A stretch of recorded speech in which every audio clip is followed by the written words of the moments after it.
Eles disseram que o primeiro som foi nada mesmo. Nenhum grito, nenhum vidro quebrando, nenhum trovão à meia-noite. Apenas um colapso silencioso do poder em si. O ar saindo dos pulmões de um homem, como se Deus mesmo os tivesse fechado. Em Pernambuco, 1839, homens que se achavam imortais começaram a morrer durante o sono, com as gargantas esmagadas até virar pó, sob um peso invisível. Nenhum sinal de luta, nenhuma entrada forçada e nenhuma pegada na relva do lado de fora das janelas. Os únicos testemunhas eram os urubus que pousavam nos beirais das grandes fazendas de cana-de-açúcar, esperando o amanhecer revelar outro cadáver pálido sob lençóis finos. Mas havia algo ainda mais estranho. Cada um daqueles cadáveres pertencia a um senhor que havia comprado recentemente o mesmo homem. Um trabalhador de campo que não falava palavra alguma, não respondia a perguntas e trabalhava com uma precisão quieta que inquietava até aqueles que acreditavam possuir sua alma. Seu nome, escrito repetidamente nos livros de leilão pelo Nordeste, era João.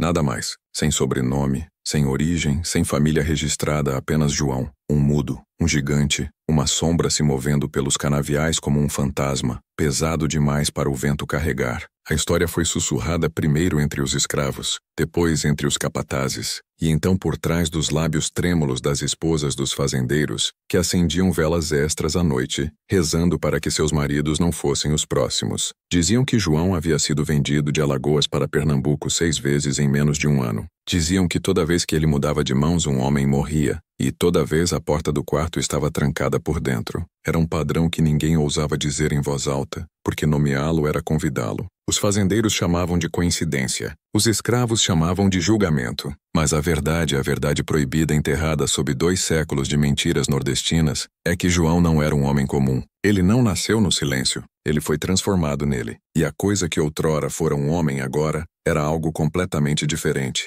Uma arma forjada pelo sofrimento em si. Um espírito de vingança vestido de carne. Uma tempestade que falava apenas através de gargantas esmagadas. Há histórias que você ouve porque deve esquecê-las. E há histórias como esta. Histórias que sobrevivem porque alguém em algum lugar queria apagá-las. Você não encontrará o grande João nos livros escolares. Seu nome foi raspado dos registros municipais, queimado dos arquivos das fazendas e reescrito nos livros contábeis, sob entradas falsas. Mas se você seguir o rastro de papéis fundo o suficiente nos porões dos tribunais e nas coleções privadas de famílias guardadas pela vergonha, começa a ver a verdade emergir como ossos no solo. Entre 1839 e 1843, 9 senhores de fazendas pelo interior de Pernambuco morreram da mesma forma. Cada um deles possuía um homem chamado João. Cada um deles foi encontrado com a garganta colapsada para dentro, como se o silêncio que eles haviam imposto a gerações tivesse voltado para reclamá-los. Imagine o terror que deve ter sido em um mundo construído sobre medo.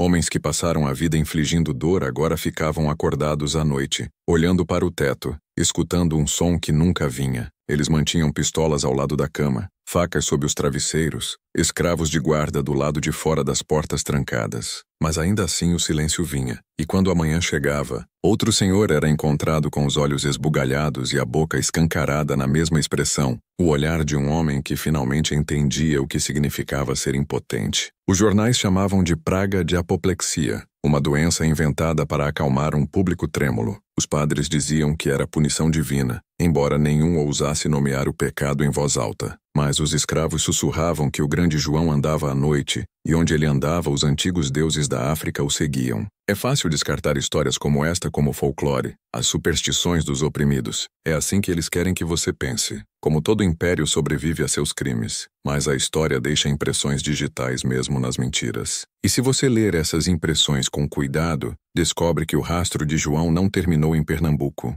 Ele deixou para trás um padrão de morte e desaparecimento que se estendia por Alagoas, Bahia e pelo interior de Sergipe, o que os brancos chamavam de assassinato. A comunidade negra chamava de libertação. Para eles, João não era um assassino. Ele era um acerto de contas. O silêncio de um homem se tornou a voz do sem voz, um hino sem palavras de justiça em uma terra onde a justiça havia sido enterrada viva. Mas eis a parte que vai assombrá-lo. João nunca foi pego. Nenhuma vez xerifes o caçaram com cães. Delegados o rastrearam por 3 estados. Recompensas foram oferecidas. Grupos se formaram. Matas foram incendiadas para fumegá-lo para fora. No entanto, ele desaparecia toda vez. como se a própria terra o protegesse, e de certa forma protegia. O solo do Nordeste havia sido regado por séculos com o sangue de escravos. A terra se lembrava, e quando a terra se lembra, às vezes ela escolhe seus próprios instrumentos. Toda geração enterra os monstros da anterior. Os vencedores escrevem os livros, os perdedores viram notas de rodapé, e os mortos são reduzidos a números.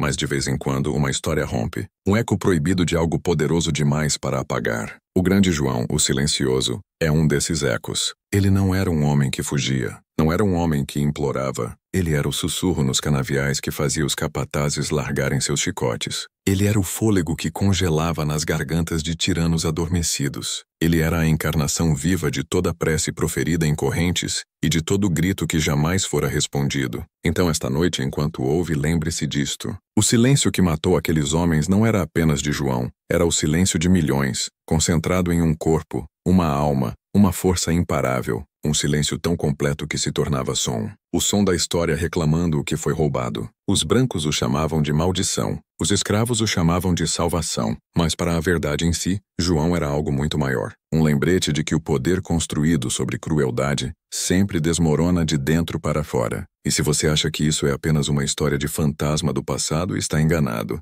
Os mesmos sistemas que tentaram enterrar João ainda existem hoje, usando novas máscaras, falando em salas de reunião em vez de fazendas, silenciando em nome da ordem em vez de correntes. Toda era cria seus Joãos, todo império cria seu acerto de contas. A questão nunca é se eles existem. A questão é se você pode vê-los antes que o silêncio venha para você também. Diziam que João nasceu no porão escuro de um navio que nunca apareceu em nenhum registro oficial. Nenhum registro de carga, nenhum registro de chegada, nenhum nome pintado no casco apodrecido. Era um navio fantasma muito antes de chegar à costa baiana, um caixão flutuante de seres humanos acorrentados em fileiras, engolido pelo Atlântico e cuspido de volta com loucura nos olhos. Os marinheiros falavam de sussurros no convés inferior, vozes murmurando em uma língua que fazia as cruzes em seus pescoços esfriarem. Alguns alegavam que uma mulher naquele navio, mais alta que qualquer uma que haviam visto, olhos brancos como cinza, deu à luz durante uma tempestade tão violenta que rachou o mastro ao meio. Ela não gritou uma vez, apenas segurou o recém-nascido contra o peito enquanto raios iluminavam pelas frestas das tábuas. E quando o bebê chorou,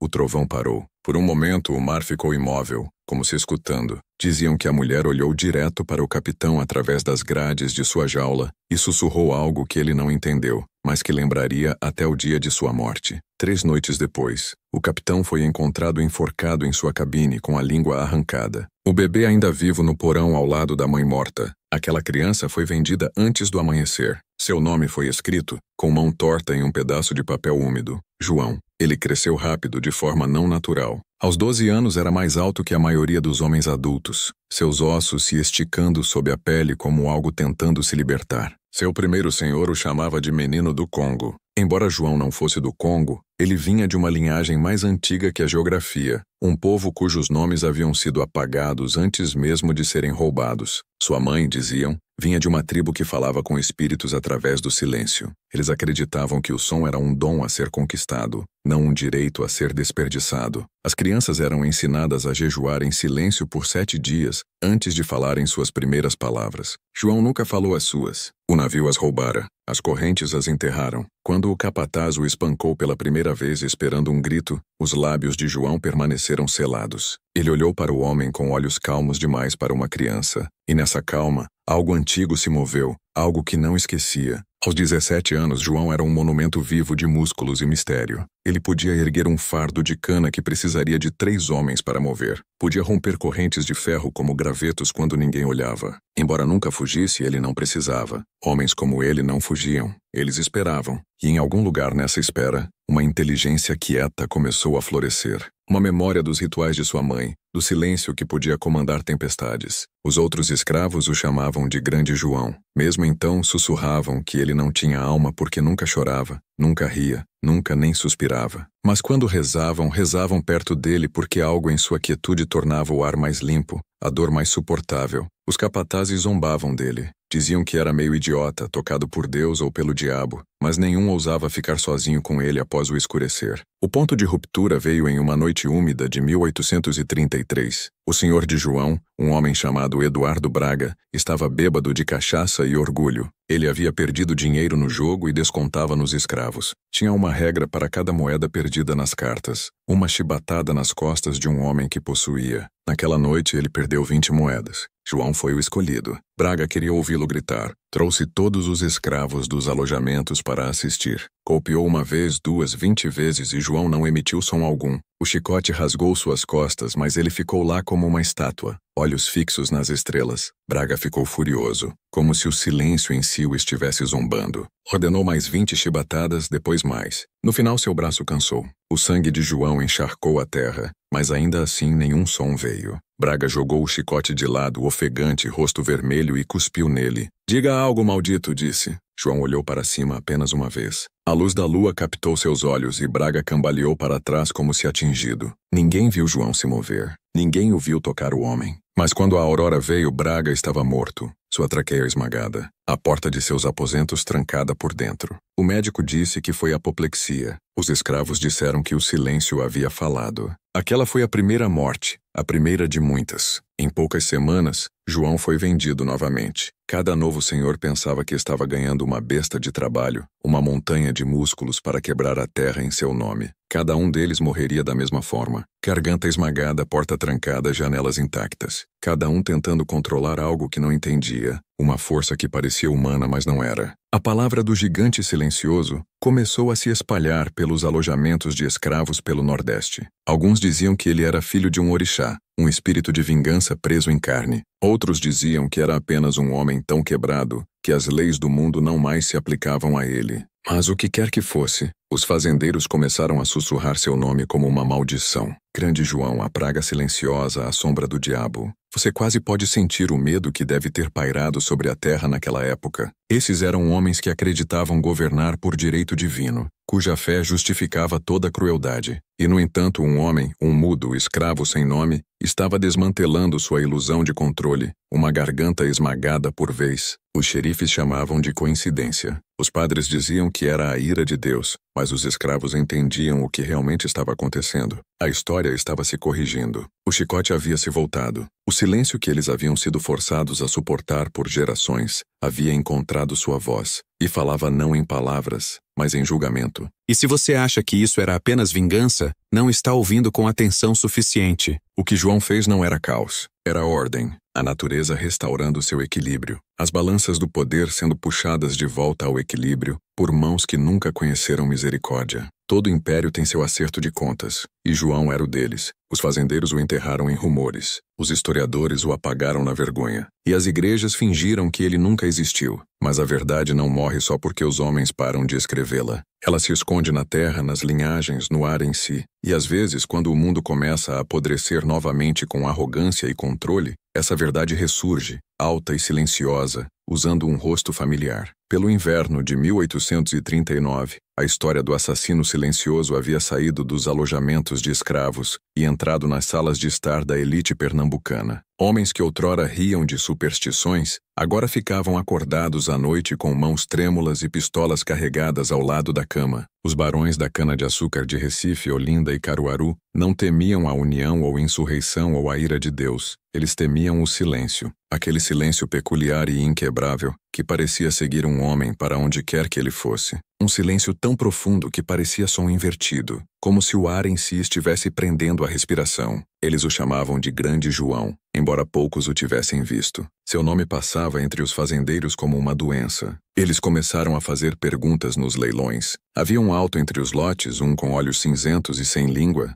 e se houvesse, eles passavam adiante rapidamente, seu medo disfarçado de indiferença. Mas a economia de carne tem sua própria lógica, e a lógica não se importa com medo. Os negociantes o vendiam repetidamente, cada vez para outro homem orgulhoso, que se achava esperto o suficiente para domar a besta que o silêncio havia escolhido. Cada vez a mesma coisa seguia. Um corpo, um quarto trancado, cana deixada como uma oferta, E cada vez os guardadores de registros riscavam outro nome em seus livros, cegos para o padrão se formando sob sua própria tinta. Quando o xerife Tomás Barbosa assumiu a investigação, ele a abordou como um homem de razão, não de mito. Ele não era tolo. Havia lutado no Ceará contra os rebeldes, visto homens estripados por sua própria arrogância, e sabia a diferença entre medo e verdade. Mas o que encontrou na fazenda Docicana após a morte de Cornélio Vieira abalou até sua compostura. A garganta esmagada, a língua faltante, a cana arrumada em semicírculos cuidadosos. Não parecia assassinato, parecia ritual. Quando se inclinou perto do cadáver, pensou cheirar não decomposição, mas algo mais estranho, como ferro misturado com sal. O testemunho da viúva era histérico. Os criados um silêncio absoluto de medo. Os escravos de campo se recusavam a falar o nome de João, não por culpa, mas por reverência. Uma idosa disse a Barbosa que o silêncio que ele caçava era mais antigo que o Estado em si. Ela disse: alguns homens falam seu mal, alguns o vestem. Mas ele o tira deles. Barbosa riu no início, mas mais tarde, cavalgando para casa pelos pinheiros escuros, as palavras dela o seguiam como passos que ele não conseguia afastar. Quanto mais Barbosa olhava, menos o mundo fazia sentido. Ele rastreou João através de notas de venda que cruzavam 3 estados. Viu o padrão emergir. Cada senhor rico, cada senhor cruel, cada morte idêntica. Mas João nunca fugia. Ele se permitia ser vendido, como se guiado por uma mão invisível pela rede de fazendas nordestinas, como uma contagiosa justiça silenciosa. Os xerifes sussurravam que ele tinha cúmplices. Os delegados pensavam que era parte de uma rebelião. Nenhum conseguia explicar como um único homem acorrentado por ferro e lei podia matar 10 senhores sem nunca ser pego. Alguns diziam que ele podia atravessar paredes, outros diziam que já estava morto.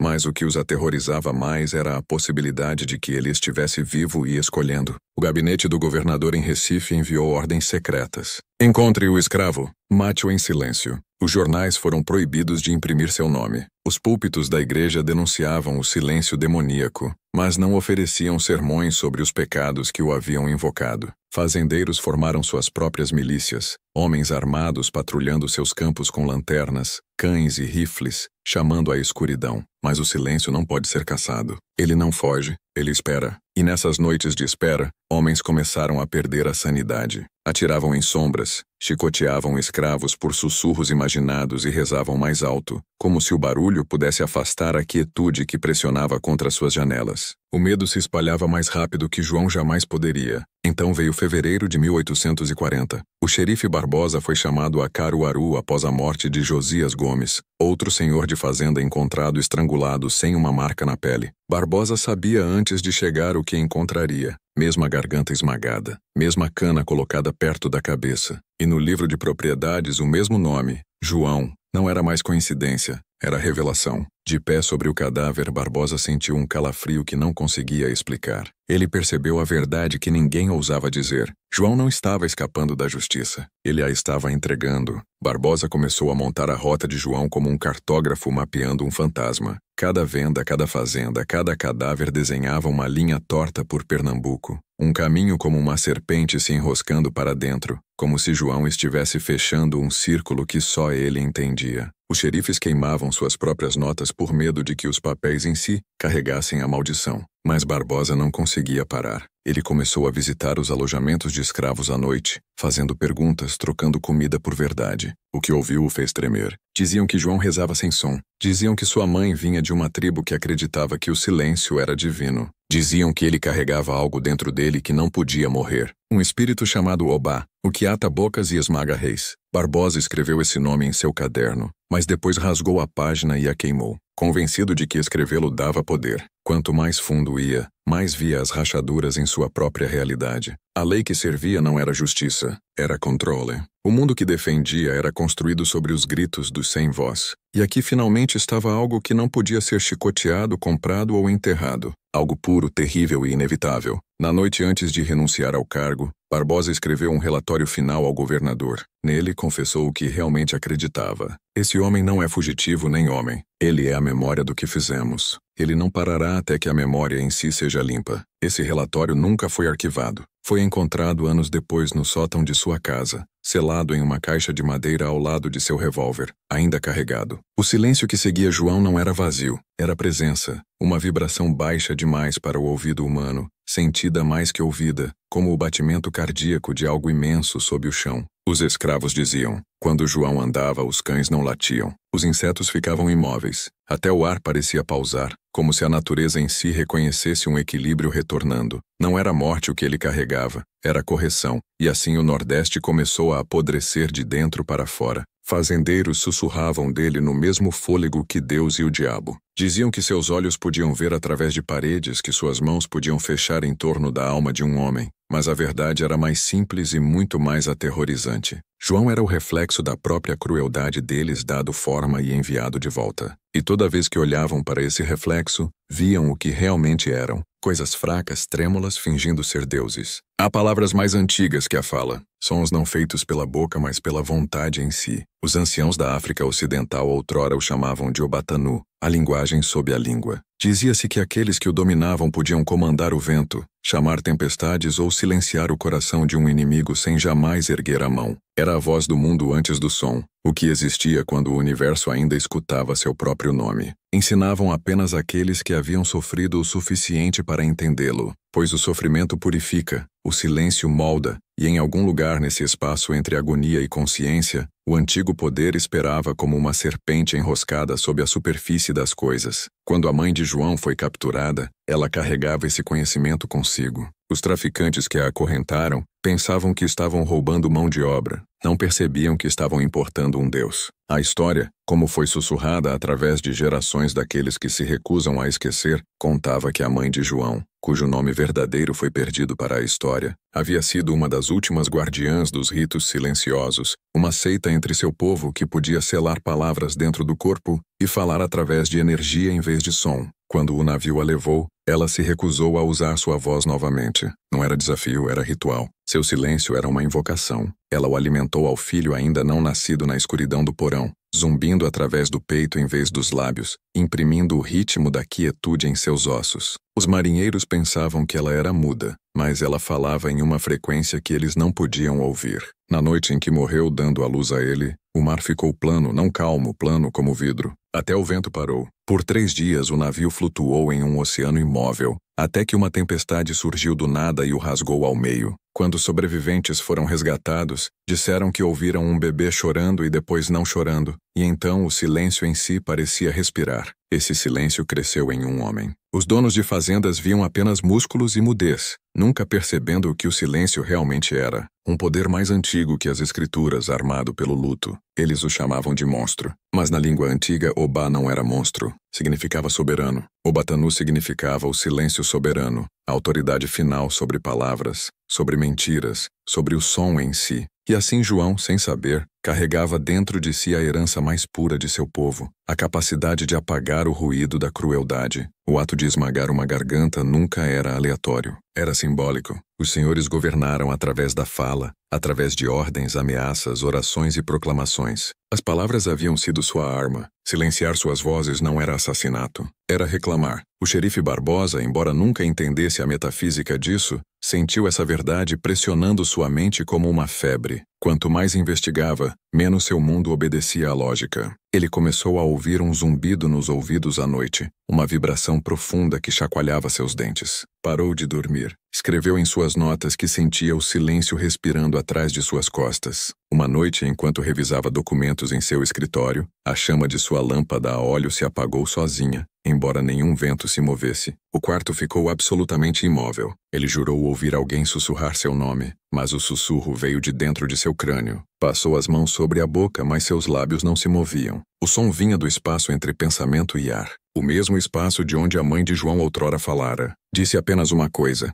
lembre-se do que você serve. Quando a luz voltou, seu reflexo na janela mostrava sua boca aberta, mas nenhum som emergindo. Ele queimou suas notas naquela noite. Enquanto isso, nas fazendas o medo mutava em paranoia. Homens começaram a acusar seus escravos de feitiçaria, de conspirar com o gigante silencioso. Um padre em Recife alegou que o diabo havia entrado nos corpos dos mudos e dos quebrados. Ele organizou exorcismos, forçando escravos a gritarem escrituras até suas gargantas sangrarem. Aqueles que não conseguiam gritar eram declarados possuídos. Mas quanto mais tentavam gritar sobre o silêncio, mais forte ele crescia. Os campos ficavam estranhamente quietos. Ferramentas caíam sem estrondo. Até os pássaros paravam de cantar. Capatazes descobriam que o estalo de seus chicotes não ecoava. Era como se a terra em si estivesse prendendo a respiração, esperando João retornar. Então veio a história do Cavaleiro Noturno. No final do verão de 1840, um grupo vigilante de 12 homens, caçadores de escravos de Caruaru, jurou que traria a cabeça de João para Recife e a montaria nos degraus do tribunal. Eles cavalgaram sob lua cheia carregando tochas e cães. Pela manhã, apenas 2 retornaram. Seus cavalos foram encontrados vagando pela mata, rédeas arrastando, olhos revirando brancos. Os homens que sobreviveram não conseguiam falar, suas línguas inchadas, suas gargantas machucadas. Tentaram escrever o que aconteceu, mas suas mãos tremiam violentamente demais para segurar uma pena. Quando um finalmente se recuperou o suficiente para sussurrar, disse: "Ele não nos tocou. Ele só olhou." Foi quando a última ilusão de controle desmoronou. O governador dobrou a recompensa. Padres rezaram por salvação. Mercadores começaram a vender amuletos de estanho e sal para afastar o fantasma mudo. Mas ninguém conseguia nomear a doença se espalhando pela terra. Porque não era doença, era reconhecimento. Eles estavam começando a sentir o peso do que haviam feito. E confundiam esse peso com assombração. A verdade era mais simples. João havia se tornado a consciência coletiva de um mundo que não tinha nenhuma. Todo homem que morria em suas mãos havia construído sua riqueza sobre silêncio. O silêncio dos chicoteados, dos violentados, dos assassinados, dos não nascidos. Ele o retornava em medida igual. Os escravos, por outro lado, começaram a deixar oferendas nas bordas dos campos, pequenas pilhas de pedras brancas, penas, pedaços de vidro polidos por rios. Não o chamavam mais de João, chamavam de Rei Quieto. Alguns alegavam tê-lo visto ao entardecer, de pé na linha das árvores, o sol morrendo, tornando sua pele bronze e seus olhos espelhos. Quando piscavam, ele se fora, mas diziam que a noite parecia mais limpa depois, como se o ar tivesse sido lavado. E eis o pensamento mais perigoso de todos. E se João não estivesse matando por raiva, mas por disciplina? E se seu silêncio não fosse a ausência de fala, mas a perfeição dela? Agir sem som é falar na forma mais pura. Cada garganta esmagada era uma sílaba em uma sentença. A humanidade ainda se recusa a entender. Uma sentença escrita em carne e medo, soletrando uma verdade pesada demais para o mundo que o criou. Começou quietamente como todas as revoluções, não com gritos, não com sangue, mas com a ausência de ambos. Capatazes notaram primeiro escravos que não respondiam quando falados, que olhavam através de ordens como se ouvindo algo mais profundo que vozes humanas. Não estavam se rebelando, não abertamente.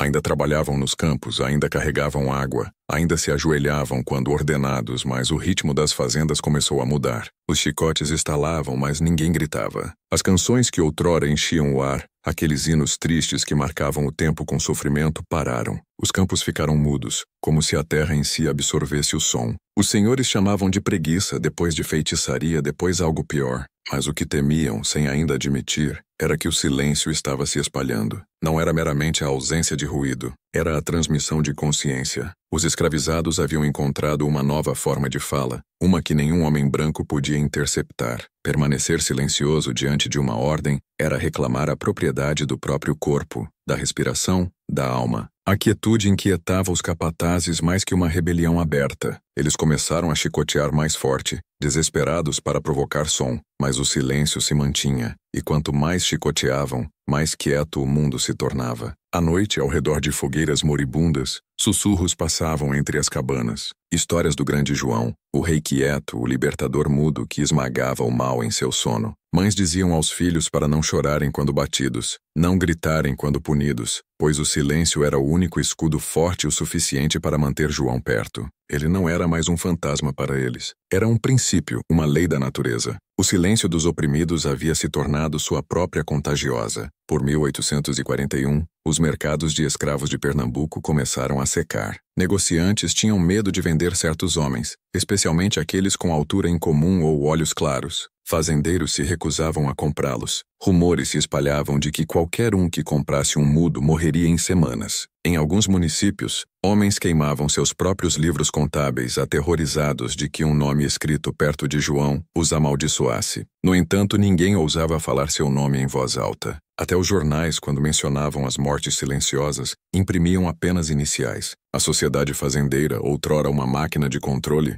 estava desmoronando sob o peso de sua própria superstição. O silêncio havia se tornado o disfarce da rebelião. Todo som faltante agora era suspeito. Todo homem quieto era um possível executor. O xerife Barbosa, há muito dispensado de seu cargo por instabilidade mental, vagava pelo interior sozinho. Sua barba crescera selvagem, seus olhos afundados. Carregava consigo o fardo de saber que a verdade não mais era contível. Dizia a quem quisesse ouvir que João não era um homem, mas uma ideia. Você não pode enforcar uma ideia, dizia. Não pode atirar nela ou vendê-la. Está no ar agora. A maioria o chamava de louco, mas outros escutavam. Até alguns homens brancos começaram a sussurrar de sonhos. Sonhos de acordar à noite incapaz de respirar, de mãos invisíveis pressionando suas gargantas, de olhos cinzentos observando dos cantos de seus quartos. Quanto mais temiam, mais real se tornava. O medo tem o hábito de dar à luz ao que imagina. Em Recife, uma reunião secreta foi realizada entre os fazendeiros mais ricos do estado. Reuniram-se no porão de um tribunal, lâmpadas a óleo queimando baixo, cada homem jurando segredo. O tópico era João, embora ninguém ousasse dizer seu nome. Um homem propôs que todos os mudos entre seus escravos fossem executados como precaução. Outro sugeriu uma campanha de exorcismo liderada por padres viajantes. Mas o mais velho entre eles, um juiz chamado Whittaker, balançou a cabeça. Você não pode matar o que já criou, disse. Você o criou no momento em que os tornou escravos. Suas palavras pairaram no ar como fumaça, não reconhecidas, mas inegáveis. A reunião terminou em silêncio. Naquela mesma noite, a 50 quilômetros a oeste, algo extraordinário aconteceu em uma pequena fazenda chamada Pinheiro Oco. Uma mulher chamada Rita, uma escrava nascida em Sergipe e vendida para o norte anos antes, desabou enquanto colhia cana. O capataz se aproximou, chicote erguido, exigindo que se levantasse. Ela não se moveu. Ele a golpeou uma vez, duas. Ainda nada. Gritou para que respondesse. Ela virou a cabeça lentamente, olhou para cima, olhos vidrados mas focados, e abriu a boca. Nenhum som saiu. O capataz ergueu o chicote novamente, mas parou porque ao redor dela, dezenas de outros escravos haviam largado suas ferramentas e ficado perfeitamente imóveis. Nenhuma palavra, nenhuma respiração. O campo inteiro congelou em uníssono. Por 30 minutos ficaram lá, um mar de corpos respirando no mesmo ritmo, faces erguidas para o céu. O capataz fugiu a cavalo, branco como giz. Quando o dono da fazenda chegou com homens armados, o campo estava vazio, todo escravo sumido, desaparecido no mangue. A única coisa deixada era uma pequena pilha de cana arrumada em um círculo perfeito, ao redor do local onde Rita estivera. A história se espalhou como fogo. Alguns alegavam que João em pessoa havia aparecido no campo, guiando-os para o norte. Outros diziam que ele não precisava. Seu silêncio já lhes ensinara como desaparecer. A estrada subterrânea começou a falar do caminho sem som, uma rota que usava silêncios codificados em vez de lanternas ou canções. Nenhum cão podia rastreá-la. Nenhum caçador podia segui-la porque não existia no ruído.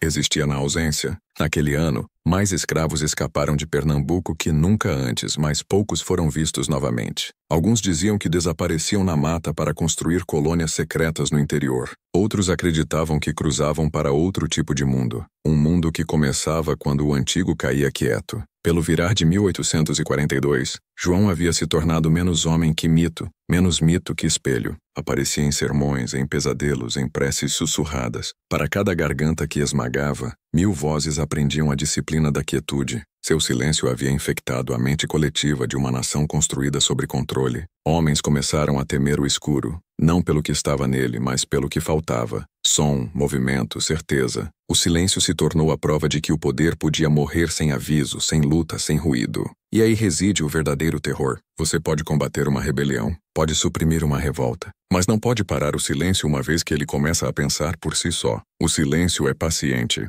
O silêncio escuta. O silêncio aprende. Quando homens o temem, ele cresce mais forte. Quando tentam falar sobre ele, ele aprofunda. E por 1843, os fazendeiros de Pernambuco haviam aprendido uma verdade que nunca entraria em seus livros de história, que a forma mais perigosa de comunicação é a que você não pode ouvir. Por 1843, o silêncio havia se tornado uma epidemia que o poderoso não podia nomear nem conter. Não mais confinado às fazendas, havia subido os degraus de mármore dos tribunais, infiltrado sob portas de igrejas e se instalado nos salões do governo como uma névoa que se recusava a dissipar. Políticos começaram a gaguejar durante discursos, suas vozes rachando no meio da frase, como se algo invisível apertasse mãos invisíveis ao redor de suas gargantas. Congregações sentavam mudas diante de seus padres, lábios se movendo mas produzindo nenhum som, como marionetes cujos fios haviam sido cortados. Em Recife, um juiz desabou no meio de um julgamento enquanto lia uma sentença de execução contra um escravo fugido. Testemunhas juraram que ele ofegou,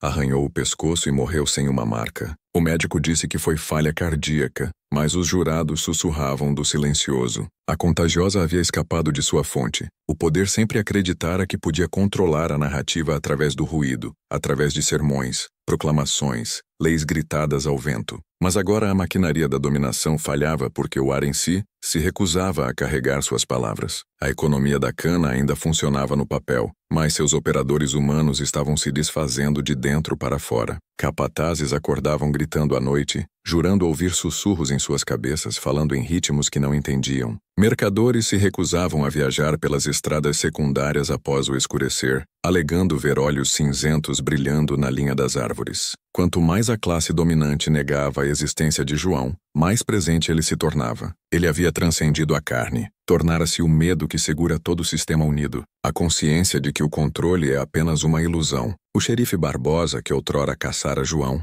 agora vivia em reclusão em uma fazenda decadente fora de Olinda. Locais diziam que ele nunca falava uma palavra após 1842. Algumas noites alegavam vê-lo andando em sua varanda, murmurando frases mudas para o escuro como se ensaiando uma conversa com algo invisível. Quando seu corpo foi encontrado anos depois, a cena era familiar. Garganta esmagada, nenhum sinal de luta, porta trancada por dentro. O legista se recusou a escrever a causa da morte. Simplesmente deixou a linha em branco, como se o silêncio em si tivesse se tornado o veredicto oficial. Na capital do estado, o medo tomou uma nova forma, ritual. Legisladores começaram a usar pingentes de ferro sob as camisas, convencidos de que os protegeria da maldição muda. Padres realizavam exorcismos noturnos sobre a mansão do governador, cantando mais e mais alto até suas vozes quebrarem. Mas você não pode combater o silêncio com som mais que pode combater a gravidade com gritos. Toda tentativa de bani-lo apenas aprofundava sua pegada. Até os campos de cana sentiam. Relatos se espalhavam de colheitas murchando da noite para o dia, folhas ficando cinzentas sob o luar, como se o solo em si tivesse decidido parar de respirar. Os fazendeiros chamavam de praga, os escravos chamavam de equilíbrio. O que ninguém ousava admitir em voz alta era que o silêncio de João havia evoluído para algo contagioso, não através da fala, mas através da culpa. Todo homem que lucrava com crueldade carregava um eco desse silêncio dentro de si. Esperava dormente até que suas defesas rachassem, e então florescida como uma flor negra no peito. A culpa tem sua própria linguagem e o silêncio é sua gramática. Eles haviam construído um império sobre os gritos de outros. Agora esses gritos haviam se tornado as paredes de seu próprio túmulo. Um homem tentou falar a verdade publicamente. O reverendo Salomão Pinto, um pregador de Maceió, entregou um sermão que mais tarde seria apagado de todo o registro oficial. Ele ficou diante de sua congregação e disse: "O silêncio que vocês temem não é obra do diabo. É o som de suas vítimas finalmente sendo ouvidas." A multidão explodiu. Alguns fugiram. Outros gritaram por sua prisão.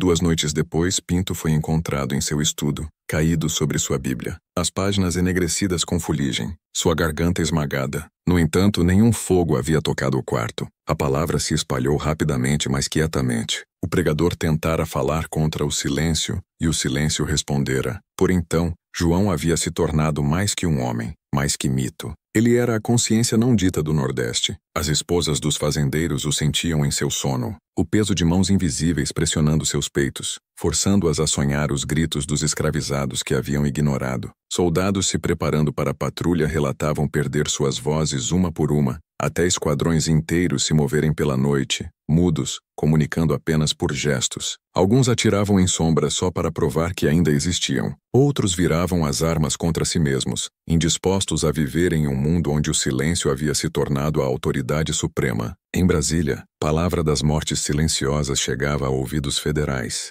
Os oficiais riam como histeria, até que o fenômeno começasse a tocar seus próprios ranks. 2 senadores de estados nordestinos morreram em semanas, ambos sozinhos, ambos encontrados com gargantas colapsadas para dentro. Sua equipe destruiu os relatórios de autópsia, temendo escândalo. Mas em correspondência privada entre Brasília e Recife, certas cartas sobreviveram. Cartas marcadas como confidenciais. Uma linha repetida frequentemente. Contenha o silêncio a todo custo. Mas como conter o que você não pode ouvir? Enquanto isso, nos alojamentos de escravos pelo Nordeste, o silêncio se tornou uma disciplina, um código. Os anciãos ensinavam os jovens a escutar para dentro, a sentir as vibrações no corpo em vez do ar. Diziam, o espírito de João se move nessas vibrações, conectando todos que sofrem sem fala. Ser silencioso não era mais submeter-se, era comandar. Comunidades inteiras começaram a desaparecer, derretendo em florestas ou mangues, guiadas por esse pulso interno. Quando patrulhas os procuravam, encontravam apenas cabanas vazias, tigelas de água perfeitamente imóveis, velas queimadas até poças de cera e impressões leves de mãos pressionadas na terra como bênçãos. O êxodo era invisível, não porque escondido, mas porque existia além do alcance daqueles que haviam esquecido como escutar. Por 1844, o silêncio de Pernambuco havia se espalhado para o norte em Paraíba, leste em Bahia. A Contagiosa se movia mais rápido que qualquer exército porque não precisava de armas, líderes, som. Espalhava-se através da vergonha, através dos espaços quietos entre batimento cardíaco e respiração, através da culpa que une opressor ao oprimido. Os políticos chamavam de histeria, os médicos chamavam de neurose coletiva, mas as velhas nos alojamentos de escravos sabiam melhor. Não é doença, diziam, é lembrar. E esse lembrar era fatal. O poder começou a se devorar. Juízes perdiam suas vozes no meio do veredito. Escrivães esqueciam como escrever. Coros cantavam sem harmonia, suas notas se afastando como penas no vento. O Nordeste havia entrado em seu próprio silêncio assombrado, e em seu centro estava uma figura imensa que ninguém podia encontrar, ninguém podia matar, ninguém podia nomear. Ele havia se tornado o eco de tudo que eles haviam negado, a encarnação de uma verdade vasta demais para palavras. Por 1845 as igrejas do Nordeste profundo estavam esvaziando, não por decreto mas por erosão. Os sermões encurtavam, os hinos silenciavam até que finalmente os púlpitos ficavam como monumentos a um Deus que não mais respondia. Em Recife, Olinda e Maceió, congregações se reuniam aos domingos apenas para olhar o altar em silêncio, o ar grosso com medo de que as palavras em si tivessem se voltado contra eles. Ministros tentavam falar sobre isso, gritando os mesmos versos que sempre usaram para justificar correntes e sangue, mas suas vozes tremiam como se recitassem a linguagem de um Deus moribundo. Por séculos o som havia sido a arma do poder. Escrituras proclamadas de púlpitos de mármore, lei lida em voz alta sobre postes de chicote, juramentos de posse falados com assurance divina. Agora essas mesmas vozes falhavam como se algo invisível pressionasse um dedo em seus lábios, comandando-os a parar de mentir em nome do céu. O silêncio que começara como rebelião crescera em julgamento, e a primeira instituição a desmoronar sob seu peso era a que alegava falar por Deus. Os padres o sentiam primeiro. Suas gargantas apertavam, suas preces afinavam. Ergueriam-se no meio da noite, incapazes de respirar, arranhando seus colarinhos enquanto mãos invisíveis sufocavam seu sono. Alguns confessavam em segredo que viam os olhos de João em seus sonhos, cinzentos de sem piscar, não irados, apenas conscientes. A consciência era mais aterrorizante que a ira. A ira podia ser razoada. A consciência os despia. Haviam passado vidas batizando crueldade em água benta, citando versos para santificar assassinato. Agora o silêncio que haviam abençoado em submissão os olhava de volta através dos olhos dos sem voz. Os pastores começaram a queimar suas próprias bíblias, convencidos de que a tinta em si era amaldiçoada. Diziam que as palavras se rearranjavam quando lidas em voz alta, versos se torcendo em acusações. Não falarás do Senhor até que tenhas escutado o escravo. Um pregador alegou que a página lhe disse antes que as letras se dissolvessem em branco. A Contagiosa do silêncio havia encontrado seu hospedeiro definitivo, a fé. Porque o que é fé senão confiança na autoridade de palavras invisíveis? Tire as palavras e a fé deve enfrentar seu próprio reflexo pelo Nordeste. Cruzes ficavam sem sermões, bancos cheios de mulheres chorando, cujos maridos se recusavam a deixar suas casas após o escurecer. Sinos tocavam em cidades vazias ecoando por campos de cana agora estéreis e cinzentos. Não havia pássaros deixados para responder. O silêncio havia se tornado sagrado, não pacífico, mas soberano. Zumbia através dos ossos da terra como a baixa vibração antes de uma tempestade, um som profundo demais para ouvidos humanos, mas poderoso o suficiente para estilhaçar convicção. Os eruditos que ousavam estudá-lo, homens de letras de Salvador e Aracaju, o chamavam de língua nul, a linguagem de nada. Descreviam como um fenômeno psíquico, uma ilusão compartilhada nascida de culpa e histeria. No entanto, nem eles explicavam como sua tinta sangrava da página. Quando tentavam escrever sobre isso, suas penas se partiam, suas gargantas doíam e ainda assim escreviam, impulsionados por obsessão, certos de que documentavam algo maior que superstição. Um professor de divindade escreveu: "O silêncio se tornou uma forma de comunicação entre o homem e sua consciência. Foi encontrado morto 3 dias depois, mãos apertadas ao redor do próprio pescoço. Mas nos alojamentos de escravos o silêncio não era mais medo. Era liturgia. Famílias se reuniam sem falar, respirando juntas em ritmo, seus corações sincronizando em um pulso que todos sentiam, mas não podiam nomear. Diziam que quando alcançavam essa quietude perfeita, podiam ouvir João andando nos campos, cada passo um batimento de tambor que fazia as estrelas tremerem. Alguns começaram a descrever visões de sua mãe de pé à distância, cabeça enrolada em pano, boca selada com fios de luz. Os anciãos diziam que ela era a verdadeira sacerdotisa, a que ensinou ao mundo que o silêncio é a única linguagem que Deus ainda entende. E assim começaram a cultuar diferentemente.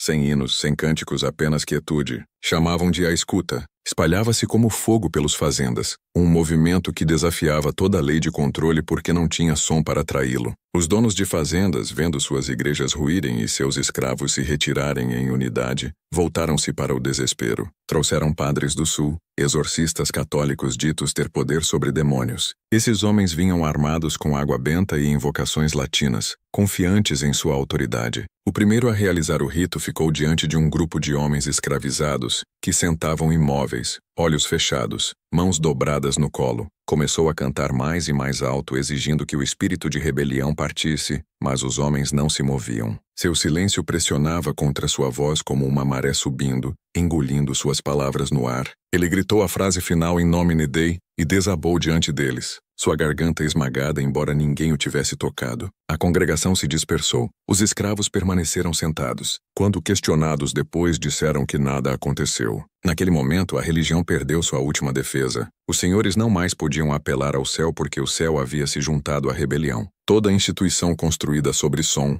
lei, igreja, comércio, começava a se desintegrar sob a pressão do indizível. E ainda assim, através de tudo, João em si permanecia invisível. Alguns diziam que havia ascendido além da carne, que não mais estava preso por tempo ou corpo. Outros diziam que andava entre as pessoas ainda mudando faces, aparecendo como um homem quieto na borda dos campos. Um rumor se espalhava de que ele podia ser qualquer um que escolhesse não falar. O silêncio havia se tornado seu disfarce, e o mundo estava cheio de imitadores. Pelo outono daquele ano, o silêncio havia até chegado a Brasília. Um senador se ergueu para entregar um discurso defendendo o sistema escravista e congelou no meio da frase. Sua mandíbula pendurada aberta, nenhum som emergindo, olhos largos de terror. Quando desabou, a câmara explodiu em caos. As notas do estenógrafo para aquele dia terminam abruptamente com uma frase inacabada. O senador abriu a boca e o ar o recusou. Era como se a linguagem em si tivesse se tornado traidora. O que ninguém entendia era que o silêncio não estava destruindo a crença, estava refinando-a. Estava despindo os falsos deuses construídos sobre justificação, hierarquia e orgulho. Estava lembrando a criação de sua primeira regra, que o poder começa na escuta, não na fala. A mesma energia que tornara João mudo também o tornara divino, porque a divindade em sua forma mais verdadeira não precisa de palavras. E assim o Deus que outrora governara através do medo, através de escrituras e som, estava morrendo, não morto por blasfêmia, mas sufocado por suas próprias mentiras. Em seu lugar surgia algo mais antigo, algo que se lembrava do que o mundo soava antes que o homem começasse a gritar. Por 1846, o silêncio havia superado os vivos. Começou a se alimentar da memória em si. Registros desapareciam de tribunais, livros contábeis se dissolviam em páginas em branco, parágrafos inteiros em jornais ficavam brancos da noite para o dia. Escrivães juravam ter escrito nomes que não mais existiam. Arquivos municipais se deformavam como espelhos perdendo seu reflexo. O que outrora fora evidência de posse, listas de corpos, dívidas e direitos de nascimento era reduzido à ausência, e nessa ausência algo antigo se agitava. Homens tentavam reescrever o que lembravam, mas suas mentes os traíam. Podiam recordar os rostos dos escravos que possuíam, mas não seus nomes, as formas de suas fazendas, mas não as localizações. Mapas de Pernambuco começavam a borrarem nas bordas, como se a terra em si tivesse vergonha de ser lembrada. Era como se o silêncio de João tivesse se voltado para dentro, devorando a arquitetura da história, uma memória por vez. Os historiadores que vieram depois chamariam de anomalia arquivística, um período de descontinuidade de registros. Mas aqueles que viveram sabiam melhor. Sabiam que não era acidente ou decomposição, era correção. A história havia se tornado cúmplice do mal. Registrava apenas o que o poder desejava preservar. O silêncio estava desmantelando essa ilusão. Todo livro apagado era uma redenção. Todo nome esquecido era uma alma retornada ao anonimato, purificada de posse. Os fazendeiros que sobreviveram àqueles anos ficavam assombrados pela ideia de que suas próprias ações estavam escapando deles. Sem história, não havia legado. Sem legado não havia imortalidade. A coisa que mais temiam não era a morte, mas ser esquecidos. E isso era precisamente o que o silêncio lhes prometia. Em Recife, um escriba chamado Ezequiel Costa tentou lutar de volta. Reuniu os registros que pôde, atas, logs de leilão, certidões de óbito, e os trancou em um baú de ferro forrado com sal, para afastar o que chamava de o sumiço. Passava noites copiando nomes à luz de vela, sua tinta grossa e preta, sua mão trêmula. Escreveu o nome de João 100 vezes, determinado a mantê-lo real, mas cada manhã o papel estava em branco. Trocou de tinta, esculpiu letras em madeira ainda em branco. Finalmente, em desespero, pegou uma faca e gravou o nome em seu próprio antebraço. A cicatriz permaneceu, mas as letras sumiram ao amanhecer, deixando apenas a memória da dor. Uma semana depois, Costa desapareceu. Sua casa foi encontrada vazia, o chão coberto de páginas rasgadas, todas brancas. O único som era o zumbido fraco do vento por uma janela aberta.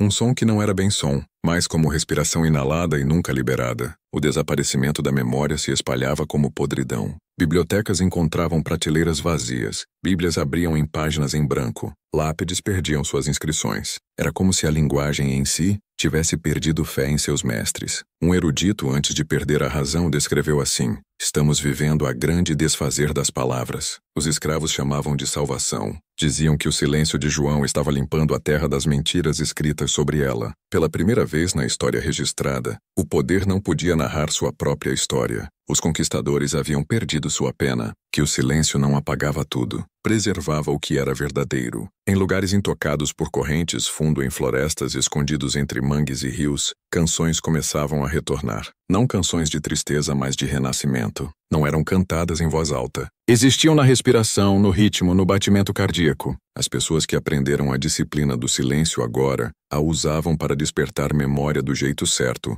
não falando-a, mas sentindo-a. Lembravam de João não através de palavras, mas através da ausência de palavras. Para eles, ele não era mais um homem de vingança, mas uma porta, prova de que algo divino havia andado através de carne e a deixado para trás, carregando consigo o peso dos pecados da história. Enquanto isso, o mundo branco estava colapsando em incoerência. Escolas fechavam porque professores não mais recordavam suas próprias lições. Pregadores ficavam diante de congregações com bocas abertas, incapazes de convocar versos que recitavam por décadas. Homens de lei se encontravam incapazes de formar frases que justificassem posse ou punição. Era como se o silêncio tivesse alcançado suas mentes e cortado a conexão entre crença e fala. O mundo estava esquecendo como mentir, e nesse esquecimento a verdade começava a brilhar, não como uma voz, mas como um vazio, claro e infinito. Havia aqueles que tentavam fugir dele. Famílias ricas fugiam de Pernambuco para o sul, carregando os documentos que podiam.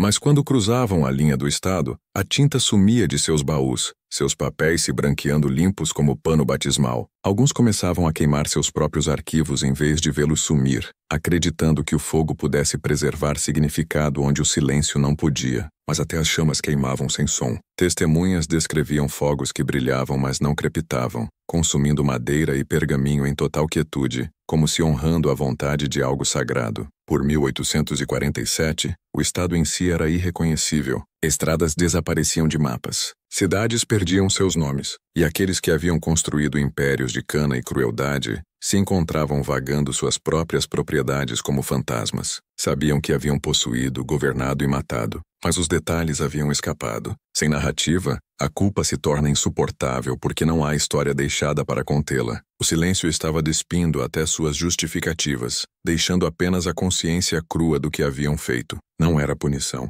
era despertar. Nas ruínas do Tribunal de Recife, o último juiz sobrevivente tentou escrever um decreto final, declarando todo o caso heresia sobrenatural. Mergulhou sua pena na tinta e rabiscou uma frase: "Não seremos esquecidos." As palavras sangraram pela página até formarem uma única linha preta. O juiz a encarou tremendo antes de perceber que não era tinta, era sombra. A escuridão começou a se mover, rastejando por seu braço, deslizando por sua boca, silenciando-o para sempre. Morreu sentado ereto em sua mesa, pena ainda na mão, rosto congelado em assombro em vez de terror. O decreto permaneceu, mas em branco como tudo mais. Depois disso, a história simplesmente parou. A década entre 1846 e 1851 permanece uma das mais incompletas nos registros nordestinos. Eruditos debatem por quê. Culpam fogo, guerra, negligência. Mas a verdade é mais simples. O silêncio apagou o que ninguém merecia lembrar. Deixou para trás apenas o que era puro. Respiração, quietude e o pulso fraco da vida se movendo adiante sem palavras. O antigo mundo havia escrito seus pecados em som.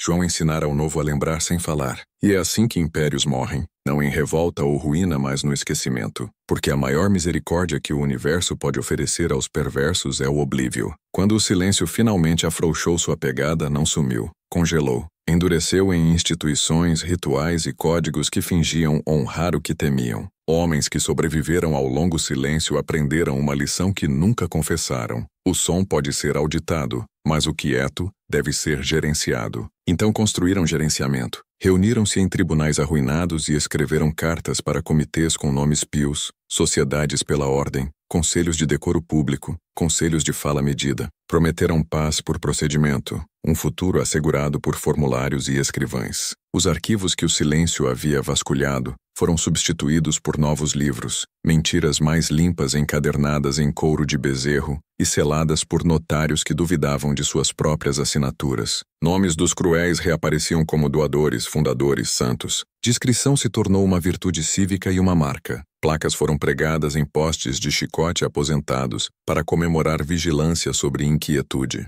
Uma retórica de manutenção substituiu o antigo trovão de dominação. Onde senhores outrora gritavam, gerentes agora murmuravam. Onde o terror outrora usava pistola, usavam a política. Padres retornavam com vozes mais suaves e dentes mais afiados. Pregavam moderação, a santidade da fala medida, e um Deus que enviara o silêncio como teste e o erguera como recompensa por bom comportamento. A teologia era gerencial, céu como comitê, inferno como enunciação não licenciada. Confessionários enchiam de paroquianos com medo de seu próprio quieto, sussurrando que hesitação parecia pecaminosa. Um sacerdócio secular surgiu para encontrá-los. Médicos da voz, filósofos do discurso, juristas da articulação, fisiologistas escreveram tratados sobre higiene fonatória. Filósofos declaravam personidade uma função de participação. Legisladores anulavam contratos assinados por aqueles julgados indevidamente vocais. Hospitais construíam alas para os quietos, ensinando-os a performar fala como penitência. Caridades financiavam escolas de fonação,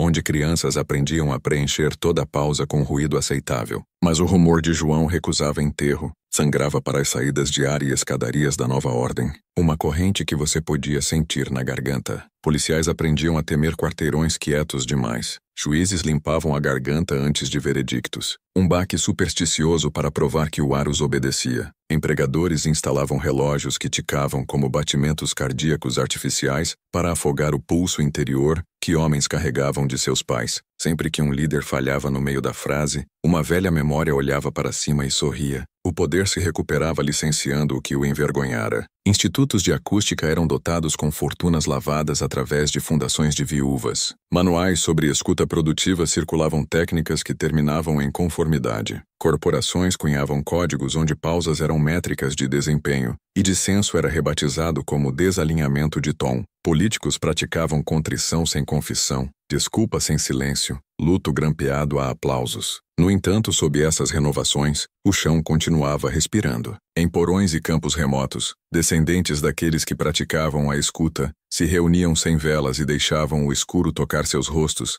até que a velha vibração acordasse em seus peitos. Não invocavam João, convidavam memória, que é a mesma coisa quando chega sem palavras. Nessa quietude ensaiavam um juramento diferente. Guarde a pausa, proteja a respiração, não venda seu interior a nenhum coro. O poder notava, sempre nota. Novas ordenanças apareciam contra a vadiagem, contra máscaras, contra reuniões sem propósito articulado. Empregadores baniam intervalos canceladores de ruído e os substituíam por conversas motivacionais sobre cultura vocal. Escolas avaliavam participação como cidadania. Design urbano conspirava. Paredes de vidro, tetos claros e música sem melodia zumbindo em dutos para lixar a mente lisa. Em toda parte um falante dizia quem você era. Em toda parte uma câmera pedia que provasse. Mas o silêncio que temiam aprender a paciência. Habitava limiares entre batimento cardíaco e comando, inalação e resposta, pergunta e juramento. Esperava em salas de reunião quando votos eram roteirizados, em tribunais quando sentenças eram ensaiadas, em quartos onde homens olhavam tetos e sentiam suas vidas menores que sua respiração.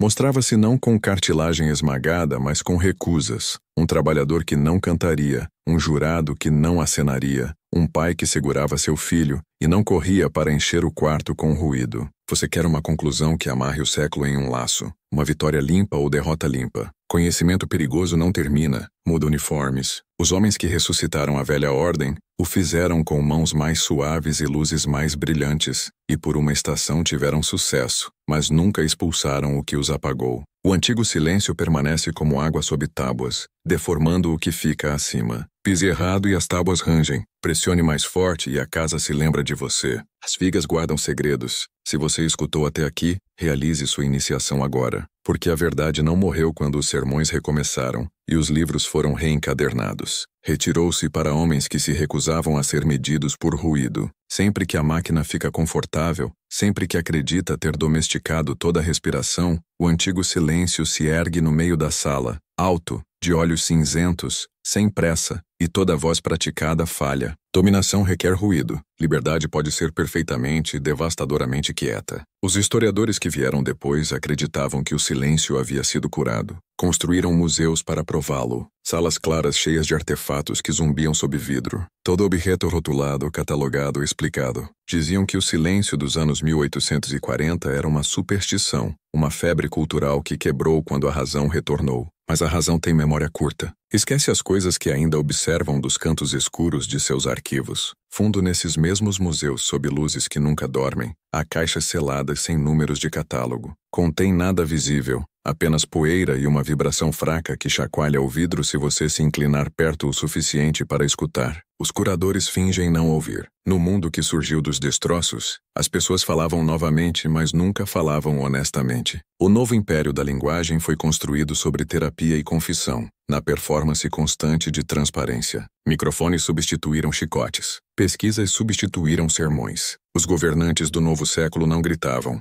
faziam perguntas e sorriam, mediam sinceridade em decibéis e lealdade em participação. O silêncio não mais era banido, era monetizado. Você podia comprar retiros que prometiam quietude restauradora, assinaturas que transmitiam quietude ambiente por fones de ouvido. Vendiam o que João dera de graça, a respiração entre batimento cardíaco e verdade. Os arquivos que ele apagou foram reescritos como documentários, sua crueldade editada em lições palatáveis. Escolas ensinavam que o progresso triunfara sobre a ignorância. Crianças recitavam promessas de soar civil, de falar alto, de usar suas vozes responsavelmente. Nunca lhes diziam que todo império cai no momento em que começa a falar por todos. Em particular, adultos sentiam o peso novamente tarde da noite. Em apartamentos altos acima de cidades que zumbiam como colmeias elétricas, desligavam todo o dispositivo e esperavam. O zumbido sempre persistia, mais profundo que circuitos, uma ressonância dentro de seus ossos lenta e paciente. Aquela era a herança de João. Nunca fora exercida. apenas aprender o tempo da vida moderna. A cada poucos anos a vibração surge. Uma transmissão corta no meio da frase. Um político abre a boca e apenas ar escapa. Salas de negociação congelam por 10 segundos enquanto máquinas esquecem como traduzir números em valor. Cientistas chamam de interferência. Economistas chamam de atraso. Mas os velhos, aqueles que ainda lembram as histórias sussurradas por avós que nunca confiaram totalmente na eletricidade, reconhecem o padrão. Fecham os olhos, sentem o pulso em suas gargantas e sabem que o silêncio está auditando o mundo novamente. As corporações, sempre práticas, construíram algoritmos para preencher as lacunas. Vozes artificiais saem de todo falante lendo notícias, direções, conforto. Nunca pausam, nunca respiram, falam para que ninguém mais precise. E ainda assim, entre cada sílaba fabricada, permanece o espaço microscópico onde o significado morre, o mesmo espaço que João outrora atravessou, paciente e imparável. Os engenheiros tentaram apagar essa lacuna, comprimir o som até que até o silêncio sumisse, mas descobriram um paradoxo. Remova a pausa e as palavras colapsam.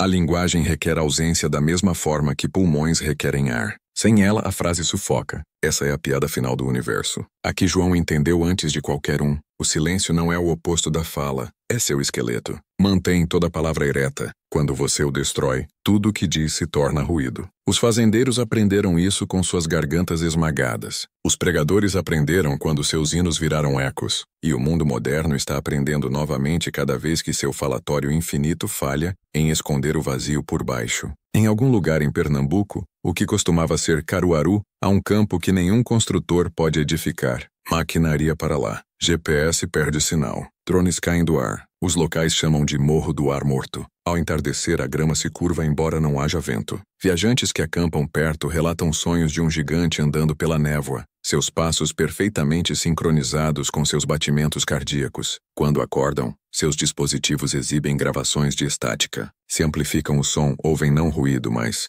ritmo, uma respiração lenta, deliberada. Arqueólogos escavaram lá 2 vezes. Cada vez seu equipamento falhou. O solo não dá ossos, nem metal, nem razão, apenas quietude. Talvez João se foi. Talvez tenha se tornado o princípio que o substitui cada geração. A correção quieta que chega quando a linguagem se torna mentira novamente. Impérios falam a si mesmos para existir. Ele os escuta para a extinção. Seu corpo era temporário, seu silêncio eterno. Todo homem que aprende a parar de performar, toda mulher que retira sua obediência do ruído, toda criança que escuta antes de responder, cada um é uma continuação daquela quietude original. Você faz parte dela agora. Toda respiração que toma entre palavras é a mesma respiração que ele tomou antes de fechar a garganta de um tirano. Toda pausa que faz antes de responder uma pergunta é uma revolta contra a manipulação. É por isso que eles o apressam. Porque toda tela grita para você responder instantaneamente. Porque a pausa é perigosa. É onde a escolha se esconde. Se aprendeu algo dessa descida,